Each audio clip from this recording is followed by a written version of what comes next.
আসসালামু আলাইকুম। ওয়ালাইকুম সালাম। জি ভাই, আজকে আপনাদের যে জামাত ইসলামের যে গণজামায়াত, এটার মেন উপলক্ষ্য কি, মূল উদ্দেশ্য কি? এটার মূল উপলক্ষ্য যদি আমরা লক্ষ্য করি, আমরা 2024 সালের এই দিনে 5 আগস্টে আমাদেরকে ফিরে যেতে হবে, যেদিন আমরা জুলাইয়ে প্রায় 2000 শহীদের রক্তের বিনিময়ে এই স্বৈরাচারকে আমরা মুক্ত করেছি।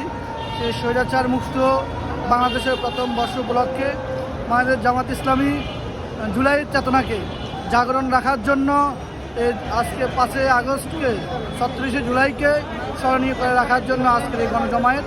এর মাধ্যমে বাংলাদেশের যেন কোনো আর পেশিবাদ না আসতে পারে, কোনো পেশিবাদ মাথা উঁচু করে না দাঁড়াতে পারে, সেজন্য আমাদের এই গণজমায়েত। জি, আপনাদের মানুষের সাড়া কেমন পাচ্ছেন? আলহামদুলিল্লাহ, আমরা 2024-এর এই আন্দোলনের মাধ্যমে, ছাত্র জনতার আন্দোলনের মাধ্যমে, স্বৈরাচার হাসিনা পতনের মাধ্যমে আমাদের জামাত ইসলামী সহকারে বিভিন্ন ইসলামী দলগুলো যে সাড়া পাচ্ছে, সেটার মাধ্যমে বাংলাদেশকে একটি ইসলামী রাষ্ট্র প্রতিষ্ঠা করার জন্য স্বপ্ন দেখাচ্ছে।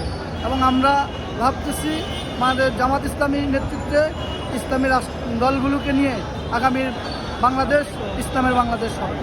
জি ভাই, ধন্যবাদ আপনাকে।